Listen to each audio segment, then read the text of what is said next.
Mtindo wa uporaji kwa kutumia nondo na nyundo kupiga kichwani uliotikisa miaka ya nyuma na kuondoa amani ya mkoa umerejea tena, na hofu kwa wananchi imetanda, huku jeshi la polisi likifanikiwa kuwakamata watuhumiwa wawili walionusurika kifo kutoka mikononi mwa wananchi na 9 watuhumiwa wa matukio mbalimbali. Machi 15 mwaka 2026 saa 4:45 za asubuhi huko katika eneo la Uyole sokoni jijini Mbeya, kundi la wananchi waliojichukulia sheria mkononi walizingira watu wanaodaiwa kuwa ni wahalifu wanaojihusisha na matukio ya uporaji na upigaji nondo majira ya usiku, ambao walikuwa wamejificha ndani ya nyumba mojawapo iliyoko katika eneo hilo la Uyole.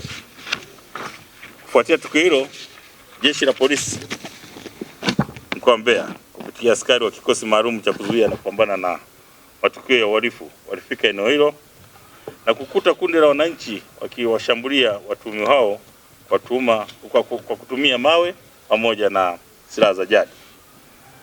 Kwa hiyo katika juhudi za kuwaokoa watuhumiwa hao,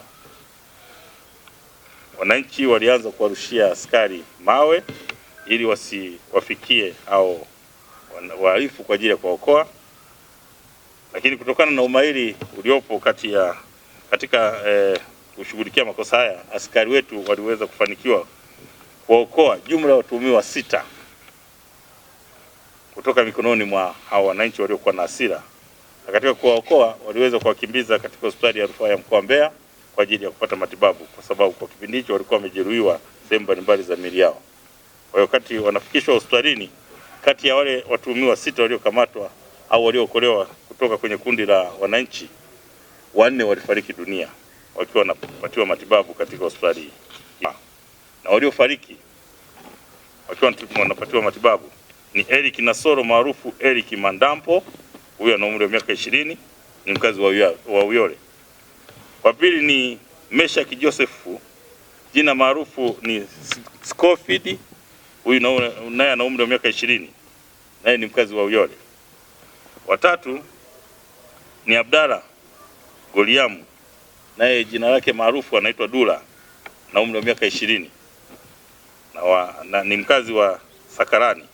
Na wanne ni Asajile Isaac mwenye umri wa miaka 25, na watuhumiwa hawa ambao wamenusurika, ambao tunasema tunao katika vituo vyetu vya polisi, walionusurika kuuawa na wananchi, wanakiri kuhusika katika matukio kadhaa ya uhalifu yaliyotokea katika mkoa wetu wa Mbeya na jiji la Mbeya kwa ujumla, na wametaja matukio hayo na wameonyesha maeneo ambako walikwenda kufanya uhalifu huo wakiwa na wenzao ambao tayari wamekwisha fariki sasa, na wametaja kwamba walihusika katika matukio ya unyang'anyi wa kutumia silaha, matukio ya mauaji na uvunjaji, pamoja na kujeruhi baadhi ya wananchi ambao wako hospitalini, wengine wanaendelea kupata matibabu, lakini wengine wamekwisha ruhusiwa na wanaendelea na matibabu ili kupata nafuu ya majeraha ambayo waliyapata.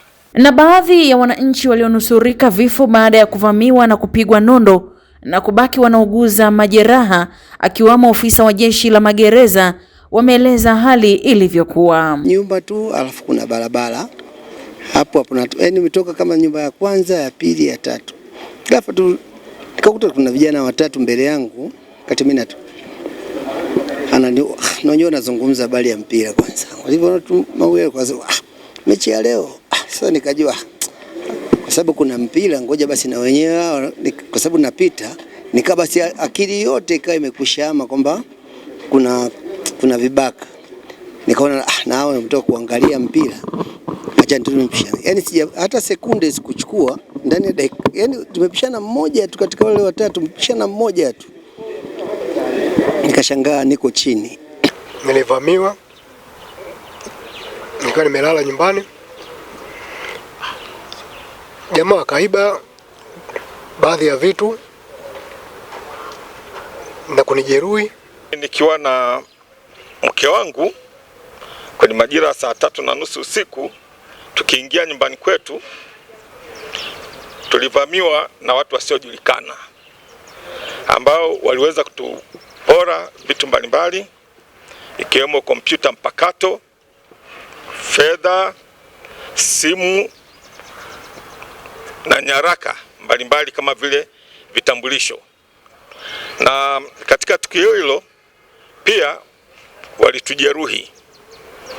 Mimi nilijeruhiwa kwa kupigwa mapanga mawili, moja mkiona hii sehemu ambayo unaona imeshabonyea hapa, afu na nyingine kichwani huku ambako bado nyuzi nyingine za mwisho bado hazijatolewa. Tulijeruhiwa. Kwa upande wao, viongozi wa serikali ngazi ya mitaa wameeleza hali ya hofu ilivyotawala, huku wakiomba vyombo vya maamuzi kutenda haki. Jeshi la polisi linafanya kazi nzuri sana, lakini mahakama mimi niseme inatuangusha, kwa sababu jeshi la polisi linapowapeleka wahalifu kule, mahakama inakuja na waachia. Wangekuwa wanarudi kwetu sisi, wanauliza huyu mtu ambaye wamemwachia anakuwa na tatizo gani? Pia wangekuwa wanauliza hata kwa mabalozi. Lakini nashukuru kwa hawa waliokamatwa kwa sababu wamesema kile walichokitenda. Ninaomba kabisa sheria ichukuliwe mkondo wake, ile sheria kali kabisa, kwa sababu wametoa roho za watu. Kama huyo mzee mnayemsema, nimezika mimi huyo mtoto wake, baba alishindwa kulia, ni mtu mzima hajiwezi. Kama huyo mzee mnayemsema, nimezika mimi huyo mtoto wake, baba alishindwa kulia, ni mtu mzima hajiwezi, amepoteza nguvu kazi. Lakini cha mwisho, naomba niombe mahakama yetu inafanya kazi vizuri, najua wanatenda kazi nzuri kabisa, lakini wapunguze kuachilia wahalifu. Wanatamba mtaani, wanalitukana jeshi la polisi, wanasema jeshi la polisi mnatupeleka kule, kesho nitarudi. Sisi mitaani hatujui kama ni mahakama, tunajua jeshi la polisi. Lakini leo nimejihakikishia kazi nzuri ya polisi. Mama Samia, popote ulipo, mama yetu kipenzi chetu, tusaidie kuhusu mahakama. Mahakama inatuharibia, watu wanapelekwa kule, wanarudishwa, wanatamba mtaani. Jeshi la polisi hawalali, wanakesha usiku na mchana kutafuta wahalifu, lakini kesho tunawatafuta mtaani, tunakutana nao mtaani. Nikiripoti kutoka kituo kikuu cha polisi mkoani Mbeya, Rebecca Kinyunyu, ITV.